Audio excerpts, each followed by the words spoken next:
8-year-old Bella Johnson, her bright eyes full of hope, stepped onto the yellow school bus for the first time in her new neighborhood. Her mother, Nina, waved goodbye, her heart filled with dreams of a brighter future for their family. But as the bus doors shut, neither could have foreseen the troubling journey that awaited Bella. Mr. Joshua, the elderly bus driver with a warm, grandfatherly presence, hid a darker side behind his kind smile, a secret that would soon disrupt Bella's life in ways her parents never imagined. As weeks passed, Nina's instincts began to whisper that something was off. Living in a predominantly white neighborhood, she struggled with how to voice her suspicions about Mr. Joshua, a long-standing, respected bus driver. Her growing fears seemed unthinkable to share, fearing it would be dismissed or worse. What unspeakable events might be unfolding on that bus? Little did she know that her determination to protect Bella would lead to revelations that would shock the community. Before we dive deeper into this gripping tale of courage and justice, let us know in the comments where you're watching from today. If you're intrigued by this story, don't forget to subscribe. The warm summer breeze stirred the leaves of a large oak tree in front of the modest two-story house. As the moving truck rumbled away, leaving a small family on their new front lawn, Bella, an energetic 8-year-old with curly hair and bright eyes, bounced on her toes, taking in the unfamiliar sights.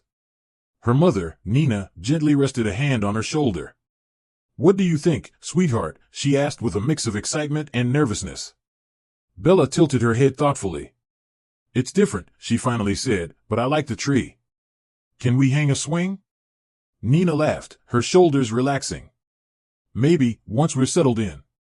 Bella's dad, Malcolm, joined them, wiping sweat from his brow. "That's the last of the boxes. How about we order some pizza and call it a day?" They nodded eagerly, heading into the house, catching curious glances from the neighbors. They were, after all, the only black family on the block, perhaps in the entire neighborhood. Later, they sat around a box, using it as a makeshift table, and Malcolm raised a slice of pizza. "To new beginnings," he said, his voice hopeful. Nina and Bella clinked their slices with his, a small gesture of unity. They discussed their dreams for this new chapter. "No more commuting for me." Nina's eyes sparkled. "I can work on my designs right here." Malcolm nodded proudly, "And I know you'll impress them at the new firm." "It's a bit of a drive, but it's worth it." Bella, her mouth full of pizza, asked, "Do you think I'll make friends?" Nina and Malcolm shared a brief, uncertain look. "Of course, sweetie," Nina assured her.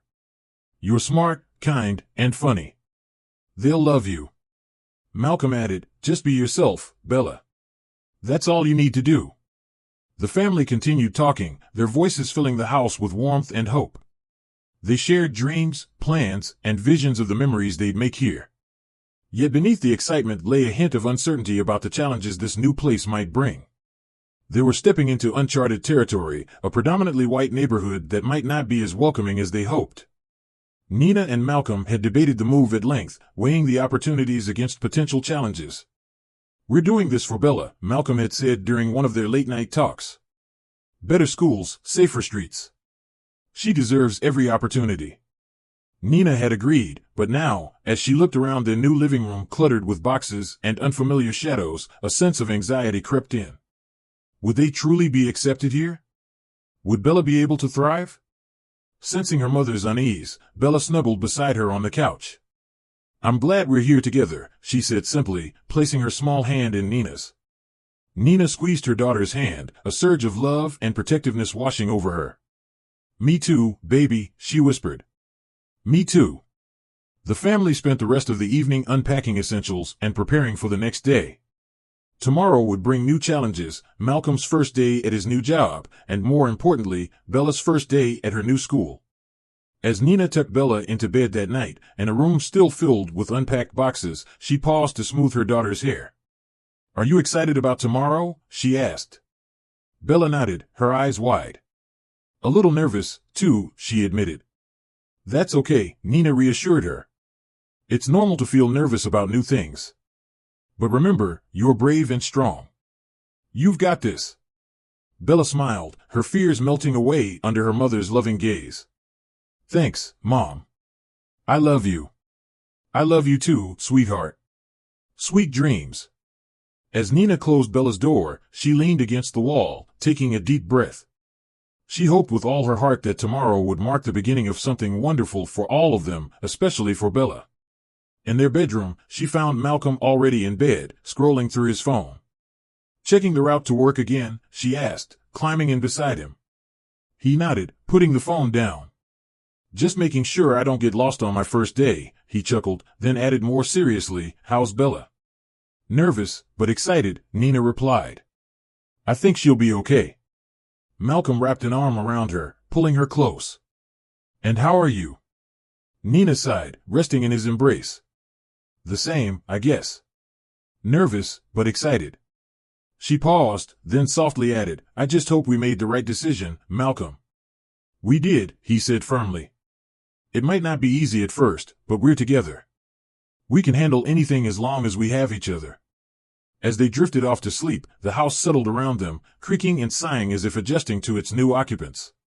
Outside, the stars twinkled over their new neighborhood, holding the promise of both challenges and triumphs ahead. The next morning, the early sun cast long shadows across the driveway as Nina and Malcolm stood with Bella, waiting for the school bus. Bella clutched her new backpack tightly, her eyes darting up and down the street. "You've got your lunch?" Nina asked, smoothing Bella's hair for what felt like the 100th time. Bella nodded, patting her backpack. "And my notebook and pencils." "You're all set, champ," Malcolm said, kneeling down to Bella's level. "Remember what we talked about." Bella's face grew serious as she recited, "Be myself, be kind, and if something makes me uncomfortable, tell a teacher or you guys right away." Malcolm smiled, giving her a quick hug. "That's my girl." The distant rumble of the bus engine caught their attention. As the yellow school bus rounded the corner, Nina felt her heart race. This was it, the moment they had both been anticipating and dreading. The bus pulled up, its doors creaking open. The driver, a middle-aged white man with graying hair, glanced at them. Surprise flickered across his face before being replaced with a neutral expression. "Good morning," he said politely, though not warmly. "You must be new to the route." Nina forced a smile. "Yes, we just moved in. This is Bella, she'll be riding with you." The driver nodded curtly. "Welcome aboard, Bella. I'm Mr. Joshua." Bella hesitated for a moment, looking back at her parents. Nina gave her an encouraging nod, and Malcolm whispered, "You've got this, sweetheart." Taking a deep breath, Bella climbed the steps. As she disappeared into the bus, Nina and Malcolm caught glimpses of the other children inside, some curious, a few smiling, but a couple wearing expressions that made Nina's stomach tighten. As the bus pulled away, Nina and Malcolm stood hand in hand, watching until it rounded the corner. "She'll be fine," Malcolm said, giving Nina's hand a reassuring squeeze, but the uncertainty in his voice mirrored the worry in Nina's heart. The day seemed to drag on for Nina. She tried to focus on setting up her home office, but her thoughts kept drifting to Bella. Was she making friends? Were the teachers kind? Was she feeling out of place? When the time came for Bella to return, Nina found herself pacing by the window, waiting for the familiar rumble of the bus. When it finally arrived, Bella bounded down the steps, her backpack bouncing. "Hi, Mom," Bella called, waving as she ran up the driveway. "Hi, sweetie. How was your first day?" Nina asked, hugging her daughter tightly. Bella's excitement was contagious as she recounted her day, the nice teacher, the girl she sat next to at lunch, the cool playground equipment. Nina listened, relief washing over her. It seemed like things had gone well. That evening, as the family sat around the dinner table, Bella continued sharing stories from her day. Malcolm, home from his first day at work, listened intently, asking questions and laughing at Bella's animated descriptions. But as the conversation quieted, Bella suddenly said, "Our bus driver is kind of mean." Nina and Malcolm exchanged surprised glances. "What do you mean, honey?" Nina asked gently. Bella shrugged, looking a bit uncomfortable. "He just says things that aren't very nice sometimes," she mumbled, quickly changing the subject. Nina caught Malcolm's eye, concern reflected in his expression. But they didn't press the issue, not wanting to dampen Bella's otherwise positive first day. Later that night, as Nina and Malcolm prepared for bed, Malcolm brought it up again. "What do you think Bella meant about the bus driver?" Nina asked as she sat on the edge of the bed, her voice filled with concern. Malcolm sighed, running a hand over his face. "I'm not sure. It could be nothing. Maybe he's just a little gruff, but then again, it could be something more, he finished, the worry in his voice matching her own. Should we ask her more about it? Malcolm suggested. Nina shook her head slightly. Not yet. Let's give it a few days, see if she brings it up again on her own. We don't want to make her anxious if it's really nothing. Malcolm nodded, though the worry lines on his forehead betrayed his concern. Nina shared the same unease, a gnawing feeling that something wasn't quite right. They both settled into bed, but sleep didn't come easily for Nina. She lay awake, staring at the ceiling, replaying Bella's words in her mind. He just says mean things sometimes. What kind of mean things? And why? The question swirled in her head, keeping her awake late into the night. In the weeks that followed, their lives settled into a new routine. Malcolm left early every morning for his long commute, while Nina worked from her freshly organized home office. Bella continued to take the bus to school, and life in their new home began to feel more familiar. But despite the surface calm, Nina couldn't shake the growing sense of unease. She noticed subtle changes in Bella's behavior. The once talkative girl who had eagerly shared every detail of her school days now responded with short, indifferent answers when asked about her day. One afternoon, while taking a break from work, Nina found Bella sitting by the living room window, staring outside with a distant expression. Bella, Nina called softly, sitting down beside her. Is everything okay? Bella seemed startled, as though she'd been lost in thought. Yeah, Mom.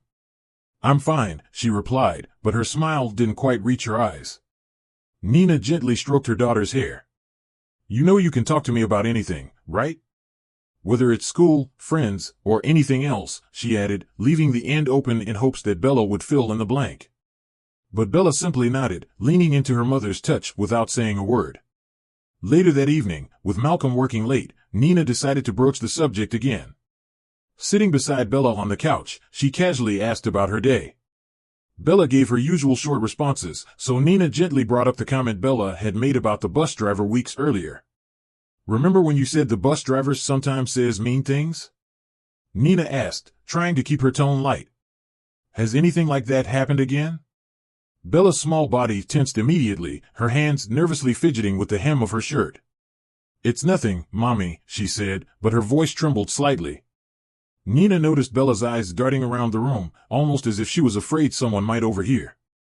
Nina's heart ached at the sight. Bella, sweetheart, she said softly, cupping her daughter's face in her hands.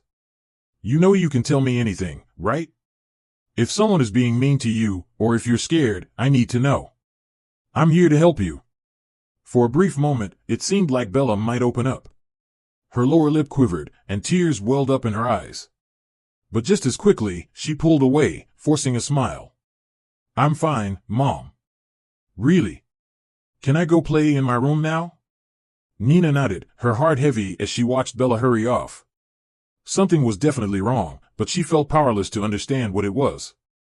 When Malcolm finally got home that night, Nina shared her concerns as they prepared dinner together.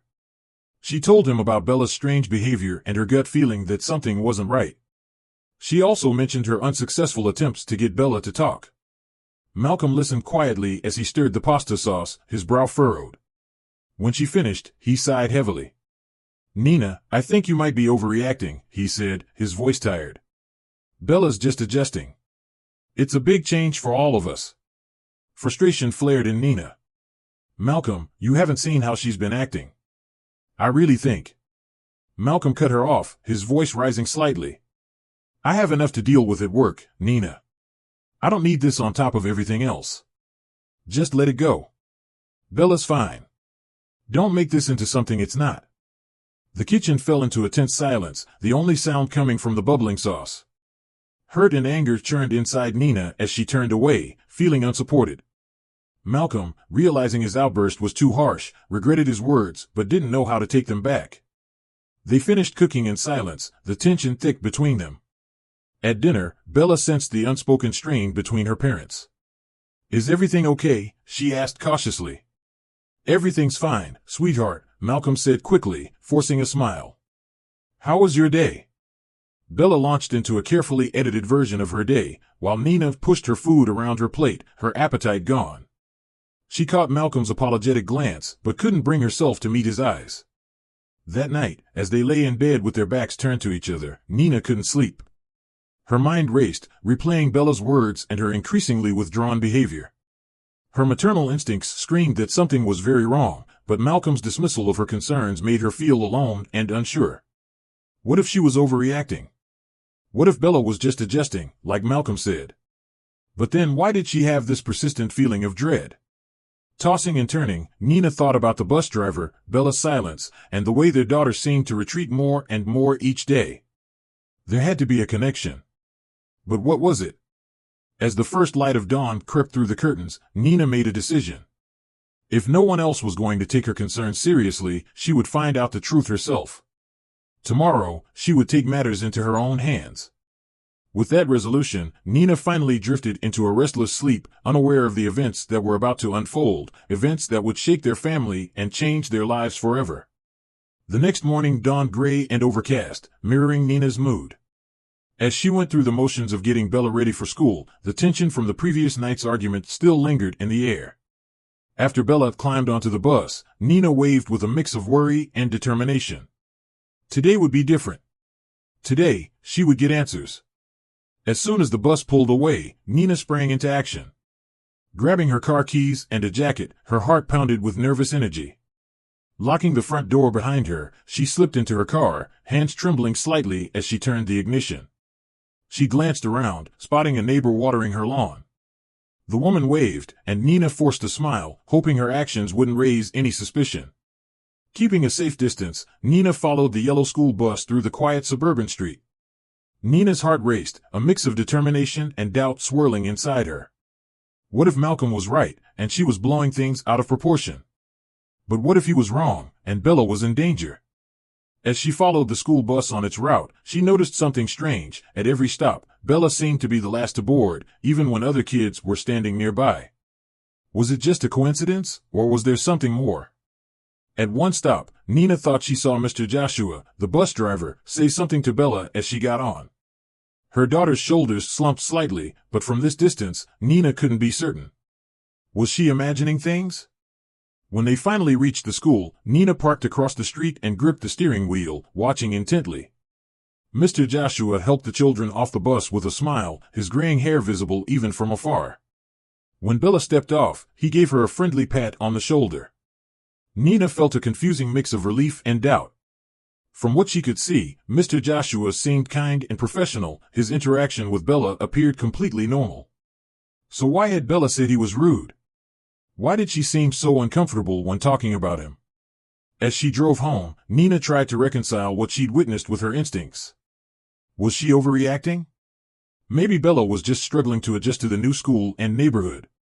Yet, a nagging thought remained. What if Mr. Joshua had noticed her following him and altered his behavior?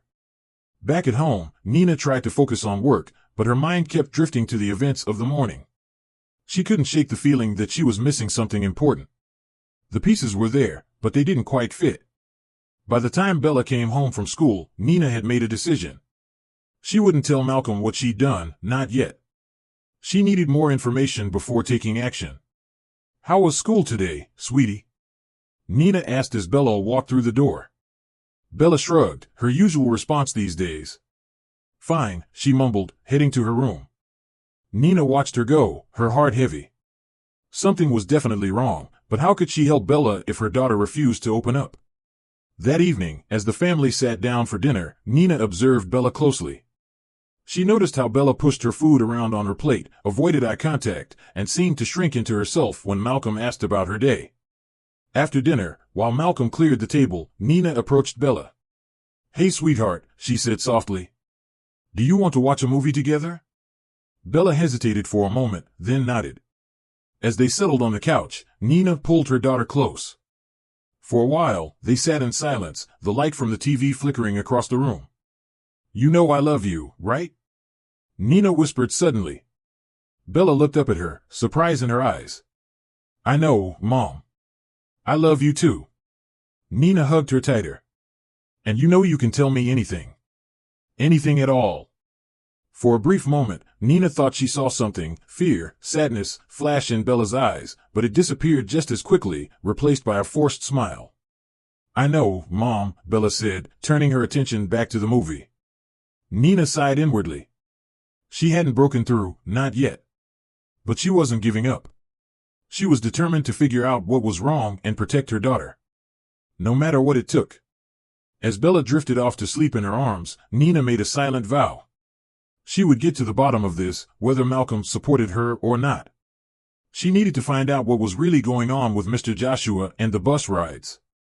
And she would make sure her daughter was safe, no matter the cost. What Nina didn't know was that the truth would be far more shocking than she could have imagined. In the days that followed, events would unfold that would challenge their family in ways they never expected, forcing them to face harsh realities about their new life in this seemingly idyllic neighborhood. The next afternoon, Nina found herself at the local park, watching Bella play on the swings. Her mind was still consumed by questions from the previous day. As she sat lost in thought, a voice pulled her back to reality. Beautiful day, isn't it? Nina looked up to see one of her neighbors, a middle-aged woman she recognized from down the street. The woman smiled warmly and gestured to the empty space beside her. Mind if I sit? Of course, please, Nina replied, forcing a smile. As the woman sat down, Nina's mind raced. Maybe this was an opportunity, maybe she could get some insight into her concerns. I'm Sarah, by the way, the woman said, extending her hand. Nina, she responded, shaking Sarah's hand. Nice to meet you properly.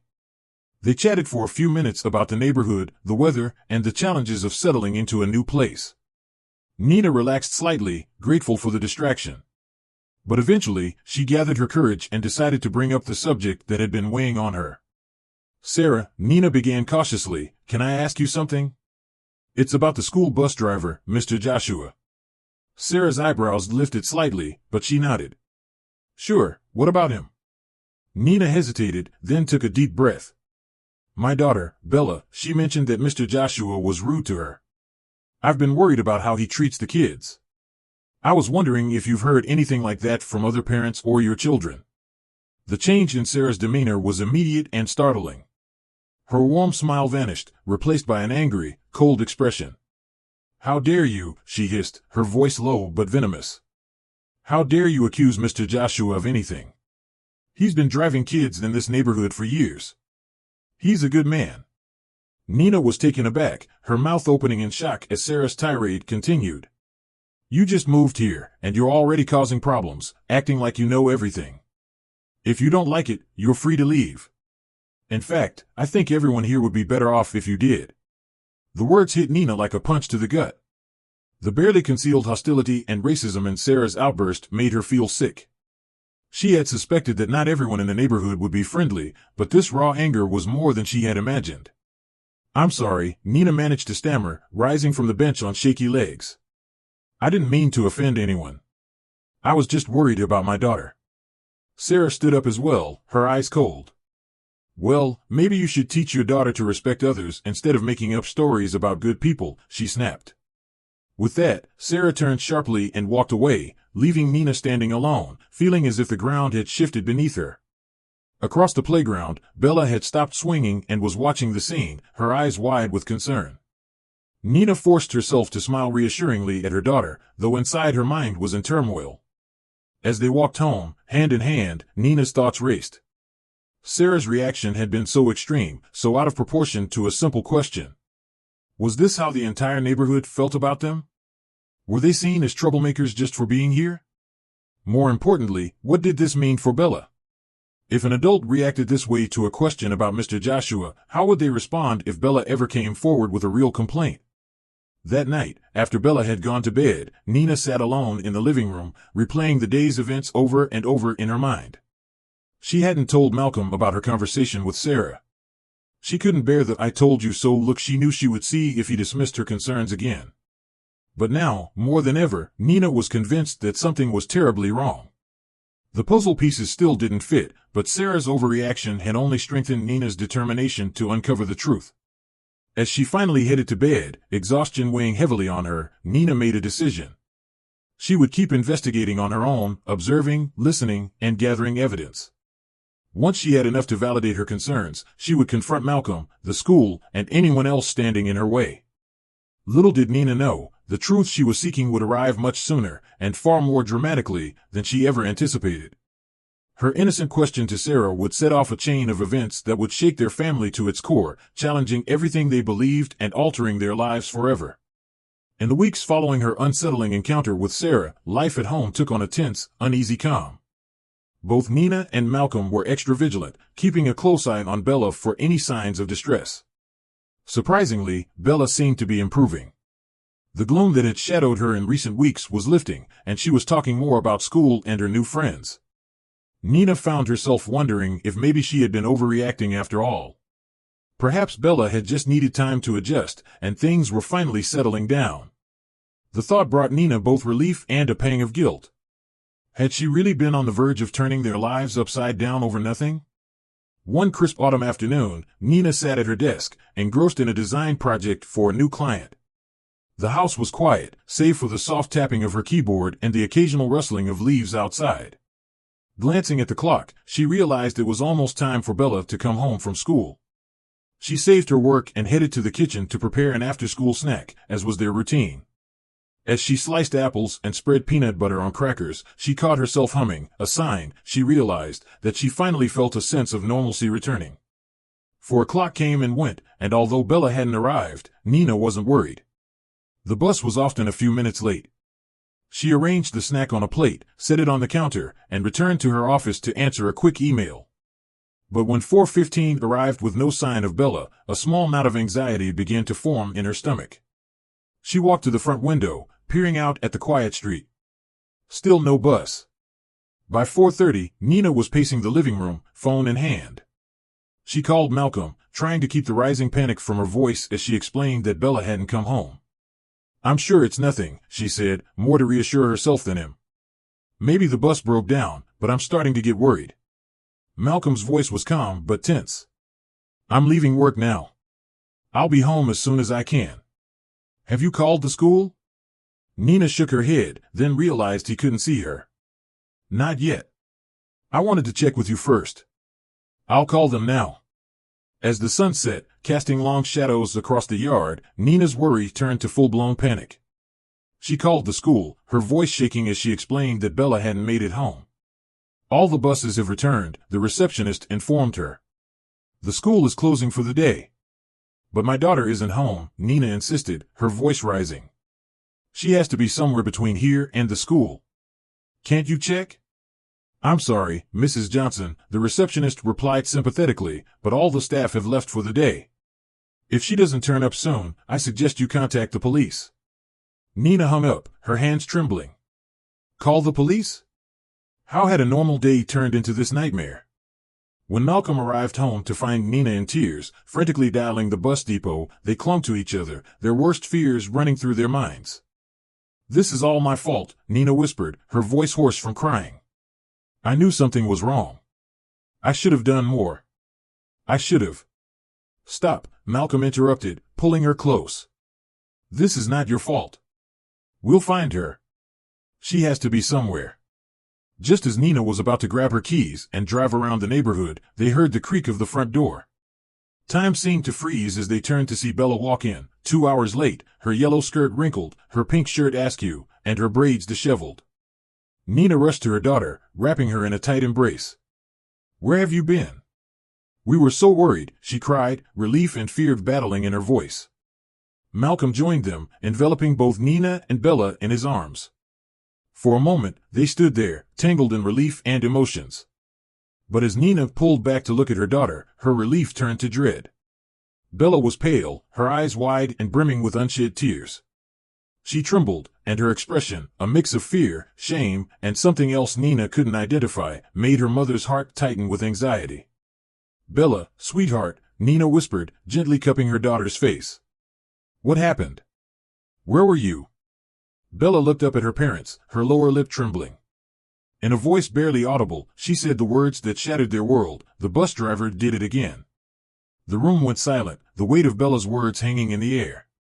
Nina and Malcolm exchanged a horrified look as the full impact of what Bella had said sunk in. In that moment, all of Nina's fears, suspicions, and worries of the past weeks came crashing down on her. She had always known something was wrong, But now, seeing her daughter's haunted expression, Nina realized the reality was far worse than she could have ever imagined. She and Malcolm shared a horrified glance before gently guiding Bella to the living room couch. They sat on either side of her, offering comfort and protection. Malcolm held Bella's hand, while Nina softly rubbed her back, trying to soothe her. "Sweetheart," Nina began, her voice firm but gentle, "we need you to tell us everything. What do you mean by the bus driver did it again? What has he been doing to you?" Bella hesitated, her small body trembling as she looked from her mother to her father, then down at her hands. After a long, tense pause, she began to speak, her voice shaking. "Mr. Joshua, he doesn't like me. He doesn't like people like us." Nina and Malcolm exchanged a pained look over their daughter's head, their worst fears confirmed. Malcolm gave Bella's hand a reassuring squeeze, silently encouraging her to continue. Bella took a deep breath and began to recount the horrors she had been facing since her first week at school. Mr. Joshua, the bus driver, had been making subtle, racist remarks, comments that made her feel unwelcome and out of place. He would mutter under his breath as she boarded the bus or make snide comments about people not belonging in the neighborhood. "When I told you he was rude before," Bella continued, her voice becoming more steady as she spoke, "I was scared. I didn't know how to explain it. I thought maybe I was just imagining it." Nina felt a wave of guilt crash over her. She had sensed something was off but hadn't pressed hard enough. She hadn't protected Bella the way she should have. But then Bella dropped the bombshell that made her parents' hearts freeze. This wasn't the first time Mr. Joshua had left Bella stranded. He had done it a month earlier, dropping her off on a deserted road far from home. He had warned her not to tell anyone, threatening her with, "You'll regret it if you do. No one will believe you anyway, not someone like you." Nina pulled Bella into a tight embrace, her own tears now flowing freely. Malcolm stood, pacing the room, his fists clenched in fury. "Today," Bella continued, her voice muffled against her mother's shoulder, "he did it again. He made me get off the bus, and I didn't know where I was. I was so scared, Mommy." As Bella finished her story, Nina and Malcolm were overwhelmed with a whirlwind of emotions, horror at what their daughter had endured, guilt for not realizing sooner, and a fierce, protective anger aimed at Mr. Joshua and the system that allowed this to happen. "I walked for a long time," Bella whispered, her voice barely audible. "I was too afraid to ask for help because he said he'd make sure everyone knew we didn't belong here." Malcolm knelt in front of Bella, his voice choked with emotion. "Bella, listen to me. What Mr. Joshua did is very wrong, and none of this is your fault. Do you understand?" Tears ran down Bella's cheeks as she nodded. "I'm sorry I didn't tell you sooner." Nina hugged her daughter even tighter. "You have nothing to be sorry for, sweetheart. You're so brave for telling us now." As Bella seemed to deflate, utterly exhausted, Malcolm and Nina exchanged a look filled with determination. They knew they couldn't let this go. Bella needed protection, and they had to make sure it never happened again. "Bella," Malcolm said gently, "we're going to call the police. What Mr. Joshua did is not just wrong, it's illegal. We have to make sure he can't hurt you or anyone else." Bella's eyes widened in fear. "But what if they don't believe me? What if he was right, and they think I'm lying?" Nina cupped her daughter's face, looking directly into her eyes. "We believe you, and we'll make sure they do too. No one is ever going to hurt you again, I promise." As Malcolm reached for the phone, Nina held Bella close, her mind racing. She remembered Sarah's hostile reaction at the park, the suspicious glances from their neighbors. Would the police even take them seriously, or would they face more racism and disbelief? But looking at her daughter's tear-streaked face, Nina knew they had no choice. They had to fight, not just for Bella, but for every child who might face discrimination and abuse. The sound of sirens grew louder outside their home. Nina steeled herself for the fight ahead. It would be hard. They'd likely face hostility, skepticism, and more prejudice. But they were ready to confront it together, as a family. They would fight until justice was served. When the police officers arrived, one older white man and a younger black woman, they introduced themselves and asked to speak with Bella and her parents. Over the next hour, Bella recounted everything, her words shaky but firm. Officer Brooks, the black woman, encouraged Bella to share as much as she could while Officer Thompson took notes, his expression difficult to read. When Bella finished her story, the room was filled with a heavy silence. Officer Thompson cleared his throat. That's a serious allegation, he said cautiously. Mr. Joshua has been part of this community for decades. Nina bristled, her anger rising. Are you saying you don't believe our daughter? Officer Brooks quickly intervened. What my partner means is, we have to conduct a thorough investigation. This is a serious situation. We understand, Malcolm said, his voice strained. But our daughter has been traumatized. We need to know that you'll take this seriously. Officer Thompson nodded, though he still seemed skeptical.